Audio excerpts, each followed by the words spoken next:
عبارەت بە چێشەی کارەبا. چێشەی کارەبا چێشەیەکی هەندە مهم نییە کە حکوومەتی هەرێمی کوردستان پێی چارە سەر نەکرێتن، بەس خەتایەکە لە هاوڵاتیە و لە حکوومەتیشە. هیوادارم ئینشاڵڵا حکوومەتی داهاتوو ئەو مشکلەی لە هاوڵاتیان چارەسەر بکە، هاوڵاتیانش بەڕاستی ئەوانش کەمتر من تەجاوزات هەیە، دەتوانن ئەو تەجاوزاتانە ببڕێن یان عیلاجی بکەن.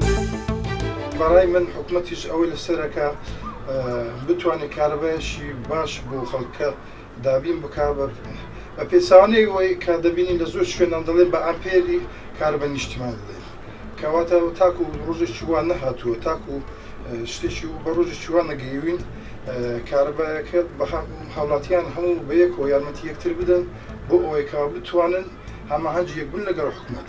ئەو کاتێک کە تۆ واجبی سەرشانی خۆت کرد، ئەو کات دەتوانیت تۆش داواکاری خۆت لە حکوومەت بکەیت و بڵێ من کارەبایەکەم باش نییە.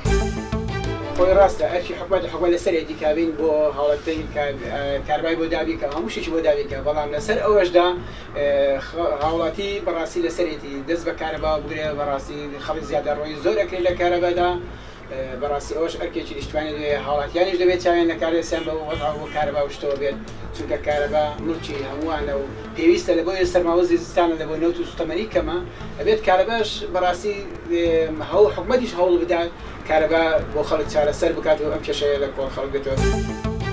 هەرکی حکوومەت ئەوەیە بێت کارەبایەکی باش بۆ هاوڵاتیانی خۆی دابین کە وەکو هەموو دنیا کە بە خەڵکەکەی بێ مشکلەی لە کارەبا. هەرکی هاوڵاتیش ئەوەیە ئەبێت ڕێنماییەکانی حکوومەت جێبەجێ بکەن، دوور بێت لە سەرپێچی و زێدەڕۆیی کارەبا. وەکو هاوڵاتی داوامە لە حکوومەتە کارەبایەکی باشمان بۆ دابین کرد، هەروەها ئێمەی هاوڵاتی لەسەرمانە ڕێنمایی حکوومەت جێبەجێ بکەین.